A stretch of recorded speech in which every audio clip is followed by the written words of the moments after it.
What a great talk title. I might have to borrow that from you. And by the way, the sing-in today, Mandy's been a major part of bringing the first one to you as well. And imagine this, I'm sitting in a living room with Mandy and Holly and Mindy and Delanne. And then there's me that I love to sing. I just don't sing the way they sing. And you know what? It didn't matter. It doesn't matter. If you have a voice, use it. So if you can come today, this is a perfect way to be in this 64 days season of nonviolence, because we get to come together in a nonviolent, peaceful way and feel solidarity and use our voices and be heard. But thank you for being here today. So as I said, this is day 30 of the season of the 64 days season of nonviolence. And today's lesson, the word is amends. Amends. Amends are reparation and compensation for injury. Make amends today. Apologize to someone you may have hurt, or think of someone else you can do to make things right. Amends. Taking responsibility means engaging critically with your actions, not delegating all of the thinking to someone else. So think about this. What must you relinquish to make amends?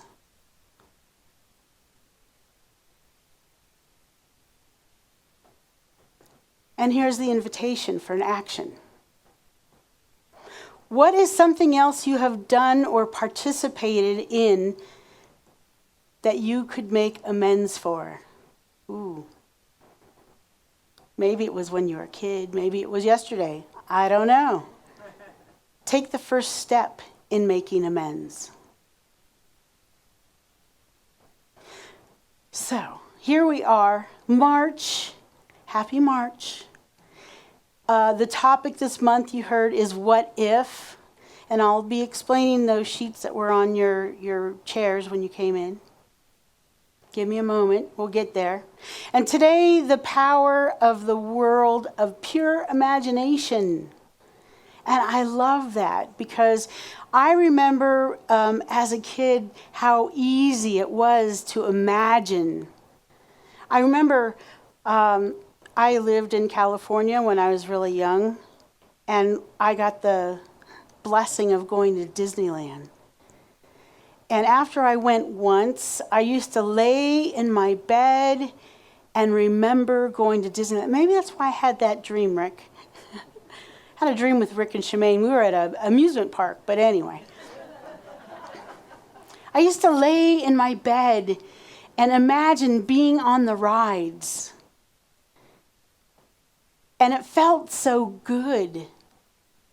Like in that moment, I wasn't in a place of woe is me about anything. I just was in this beautiful energy of joy and vibrancy. And what if I get to go back to Disneyland? So truly, imagination is not childish. It's something that we as adults really need to use on a daily basis. Look, I acknowledge that there's a lot of tension in the world these days. And sometimes we're uncertain, sometimes it feels divided, and a lot of times we feel anxious. That's why we're using the book of the month we're using. Beyond anxiety. So the central idea about this is that anxiety constricts possibility. Anxiety constricts imagination and creativity. And you heard in the reading that Selena did that we can't just make anxiety go away. So that's what I'm here to talk about today. So Martha Beck says in the book that anxiety really isn't our enemy. It's a signal. And when anxiety arises, that's when we go into our imagination and our creativity. But what happens typically? Anxiety arises and we go into that thinking of, oh my God, the world's going to end. What if the worst thing happens? What if I'm homeless? What if we get bombed? What if I get a diagnosis? What if? Man, I've spent many years what ifing in a way that wasn't productive to my life.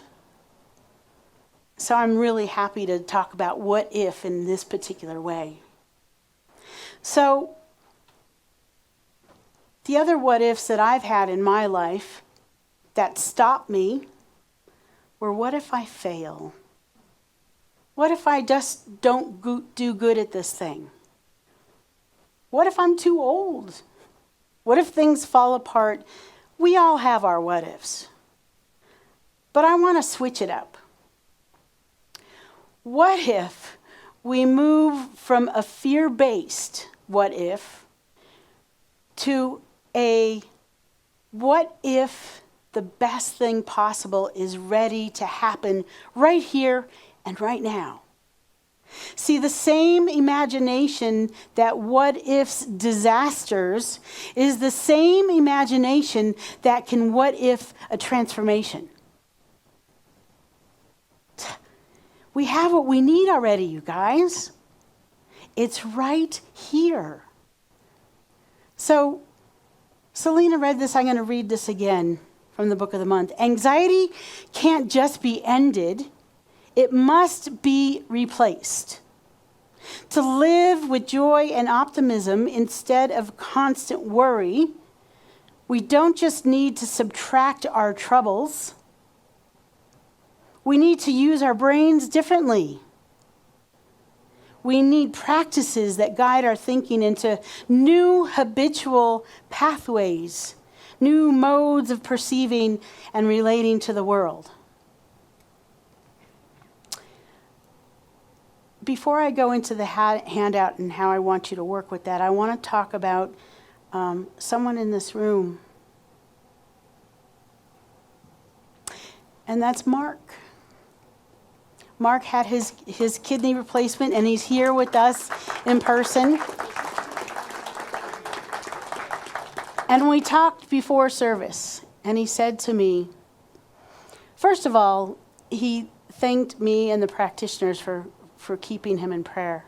And he attributes the quickness of his kidney transplant to prayer. However, this is what I think happened. Mark was on the phone with his doctor, and his doctor said, well, I'll see you in March unless you get a new kidney. And something sparked inside of him. Wow, what if it happens sooner than later? Because they kept telling him it's going to be 3 to 5 years, you guys, before he is on the right place on the list for this to happen for him.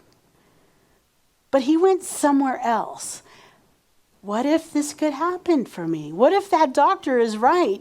What if all these prayer practitioners holding me in prayer have really made the way for this to happen? He called it a miracle. But he also told me he realized that he got himself in alignment for the what if something good can happen now and not have to wait for 5 years from now. Gosh, how many times do we do that to ourselves? Well, what if I do get this amazing new home or vacation or car, but it's after I do 10 years of struggling and work and making it happen? What if it just happens? Thank you for talking to me about that today, Mark. Thank you. What a spectacular way to start our month of what-ifing ourselves in a different way. So, everybody has a handout, yes? So, this was an idea that came up. It actually came through Megan Stelito. Now, Megan and I, we work together every month. And I was telling her about the theme of the month, and she told me about this project or this process that she has people do. So there's what if on both sides, 2 columns. The column on the left is the what if the worst thing happens? What if I don't make it? What if I fail? The column on the right is the anything possible column. What if I go back to school and I become what I'm meant to be? And everything is in alignment for this to happen. It doesn't matter how old I am or what my challenges are. What if? What if I answer my call instead of on that left side of the column, find all the conditions that might keep me behind or hold me back? So I want you guys to work with this every single day of this month. If you want to do more than one, but at least do one. I'll talk about how important this is in a bit, but Martha Beck also talks about how curiosity is a spiritual antidote. And I love that. And how curiosity opens the mind into creativity and being present. See, when I get into an anxious place, I'd rather go to my curiosity about it. Why are you so anxious about this, Cindy? Has this happened before? I used to worry about finances, and the truth is, I've always had the money to make my car payment, to make the mortgage, to have food on the table, to buy gas. So why am I what-ifing that dries up, that it's no longer there? I want to be curious. Where is that coming from? So curiosity. In Science of Mind, we talk about how curiosity aligns us with infinite mind. It also shifts us from trying to be in control to being receptive. I'm saying it to both of you. These two right here. You guys, the moment we try to control, we're not being receptive and in alignment with our good. I've experienced that over and over. So, Ernest Holmes says, we are not the source, we're the channel. In order for us to be the channel, we have to let go of control sometimes. We have to surrender to what's ours to do. So, imagination, back to imagination, is really the divine creator. Imagination is not escaping. It's creation from the earliest form of creation. Everything begins in the mind before it comes to form. Those little spark ideas that you get, pay attention to those. I know you do, Mandy, when you're songwriting. Those little ideas that you get, they become a whole song. Right? The ideas that we get are here to not just transform our life, but to transform the world. So, our book of the month encourages us to reconnect with our creativity. And New Thought reminds us that a thought and a belief and a feeling create a manifestation. So, the world we experience collectively reflects these images that we hold.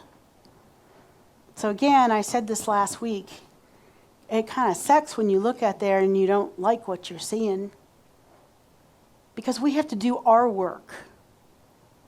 We have to do our internal work. If our internal world is not looking like peace and light and butterflies, then we have to do our work around it. I'm not telling you to ignore the conditions that are happening in the world. I'm not saying that. I'm not saying to put on rose-colored glasses and ignore. That's why I'm singing tonight. Because I want to create a world from a place of love, from a place of joy. And when I sing, I feel joy. When I sing, especially with these amazing singers, I feel empowered.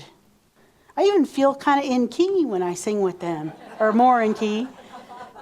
It's so much fun. That's the world that I want to create. So, from a world of pure imagination, what if love really guided all of our policy? Yeah. What if belonging, no matter who you are, is the norm? What if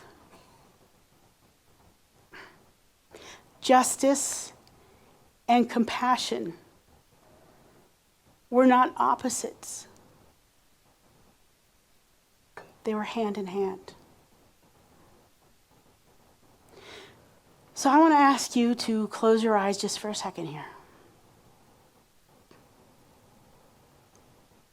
And imagine a world where love guided policy. Imagine a world where belonging was the norm. Imagine a world where justice and compassion were not opposites, but they were hand in hand. What does that world feel like?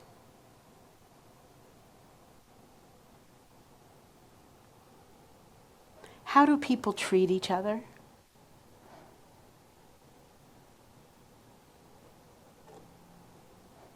And who are you in this world?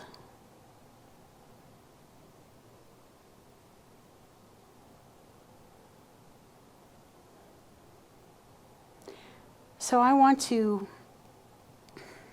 emphasize that this inner world creates our outer world. It's so important to sit in that feeling, to build from within. But you know me, I need to give you some practical practices so that we can change that programming in our brain. So, Martha Beck was saying that we have to have practices that guide our thinking into new habitual pathways. So here are some. First one is notice anxiety. Notice it. Don't judge it. Remember, that's your signal. The next way is to ask yourself the empowering what-if questions. What if it all works out? What if my new kidney comes tomorrow? What if I don't fail and I succeed? What if all my dreams come true? Another great tool is affirmative prayer. You can get prayer here on any Sunday after service. You can do it. If you can't get to a practitioner, you can get an affirmative prayer by just being grateful for what you have. You can also make an appointment with a practitioner. You can come next week for our wall of prayer. That's what we're all about here. You can also pay attention to your body. We have to engage our senses deliberately and focus on those physical sensations. I did that with my knee recently because I felt like I was stuck at a certain percentage, and I had to have a little discussion with her and say, what's going on here? So the yoga mat came back out. It's in the guest room, but it's out, so I can use it. The intention is every day, at least for a little bit. And it's made a big difference because I paid attention to what my body was telling me. Also, the curiosity practice. When something's going on, say, what am I supposed to know about this? When you feel anxious, you ask kind questions. This is in the book. You be a kind detective. You're gentle with yourself. Where is that coming from, Cindy? Is that the truth? Or is there something else going on? Be kind when you're curious. But be curious. It's a great practice. Also, another great practice is to create sanctuary spaces in your home, or sometimes in your car, where you have something that physically, I talked about this little Kuan Yin here at our class this week. And someone gifted me this Kuan Yin, and she's all about compassion. And so when I see her, it reminds me to be compassionate to myself and compassionate to others. So create those sanctuary spaces for you in your home, in your car, in your heart. A sanctuary space in my body is by putting a hand on my heart and a hand on my belly and just breathing up and down. That's a sanctuary space for me. Sometimes I forget to use it until I remember, oh wait, come home. You're okay. Everything's going to be okay.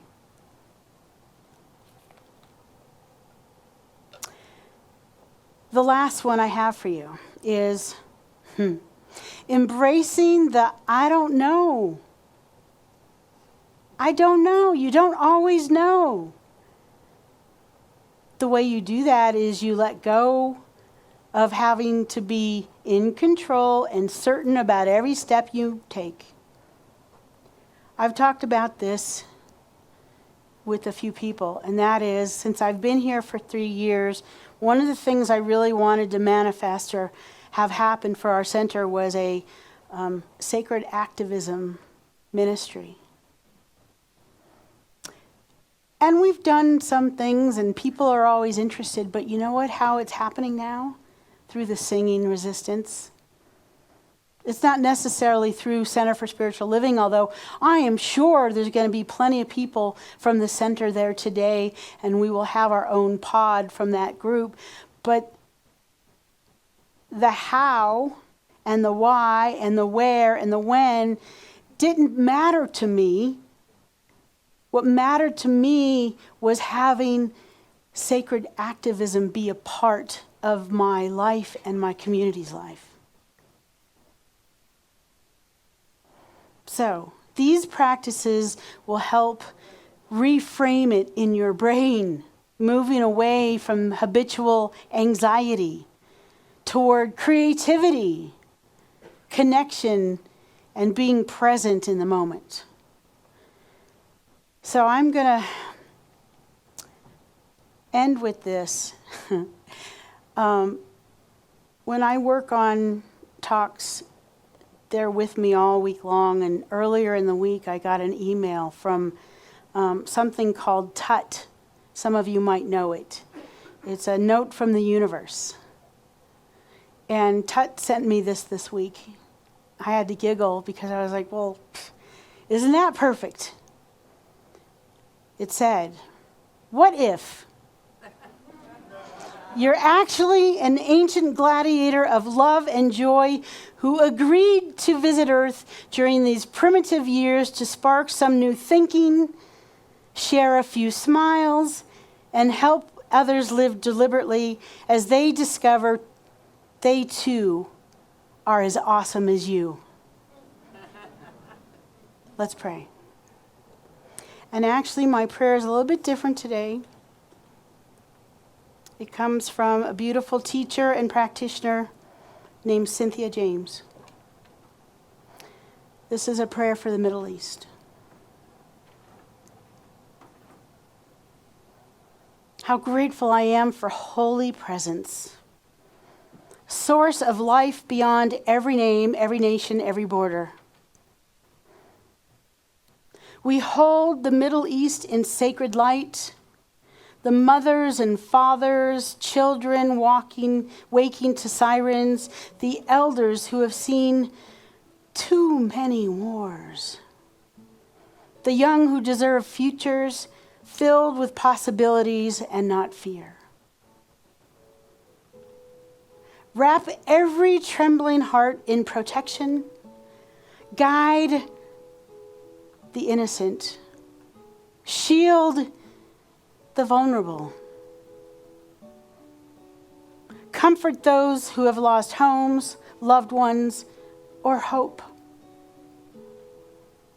May wisdom rise in leaders. May restraint override retaliation. May courage mean choosing peace over pride. May the ancient land, so rich with history, faith, and devotion, remember their deepest story of shared humanity. For the Jewish families, the Muslim families, the Christian families, for every tribe, every language, every lineage, we affirm the truth that no life is expendable. No child is an enemy. No mother's tears are political.